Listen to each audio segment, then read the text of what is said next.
શું તમે પણ આ હેરસ્ટાઈલ જોઈને કન્ફ્યુઝ છો કે આ હેરસ્ટાઈલ કઈ રીતે બને છે?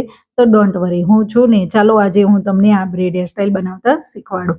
આ બ્રેડ હેરસ્ટાઈલ બનાવવા માટે ફ્રન્ટમાંથી મિડલ પાર્ટીશન કરી અને ફ્રન્ટમાંથી એક સાઈડથી થોડા હેર લઈ એને 2 ફિંગરની રાઉન્ડ ઘુમાવી એને ટ્વિસ્ટ કરી 2 ફિંગરની વચ્ચેથી કનેક્ટ કરી નોટ બનાવી નીચેની સાઈડ છોડી દઈશું. ફરીથી થોડા હેર લઈશું, એને 2 ફિંગરની રાઉન્ડ ઘુમાવી ટ્વિસ્ટ કરી અને એની અંદરથી કનેક્ટ કરી અને નીચેની સાઈડ છોડી દઈશું. અહીં આપણે એ વાતનું ધ્યાન રાખવાનું છે કે બ્રેડ બનાવતી વખતે જે સેક્શન લઈએ છીએ તે દરેક સેક્શનને એક સરખા લેવાના છે. હવે એ પાર્ટને 2 ફિંગરની રાઉન્ડ ઘુમાવી દેવાનો છે અને એની ટ્વિસ્ટ કરી અને 2 ફિંગરની વચ્ચેથી કનેક્ટ કરી નોટ બનાવી અને નીચેની સાઈડ છોડી દેવાનો છે.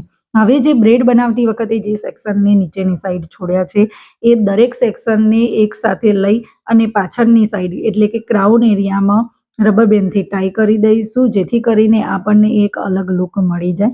જો તમે એની દરેક સેક્શનની અંદર બ્રેડ બનાવવા માંગો છો તો સિમ્પલ 3 સ્ટેન્ડ બ્રેડ બનાવીને પણ પાછળની સાઈડ લોક કરી શકો છો. બાકીના હેરને આપણે કર્લ્સ કરી દઈશું. આઈ હોપ સો કે તમને આ ટેકનિક સમજ આવી હશે.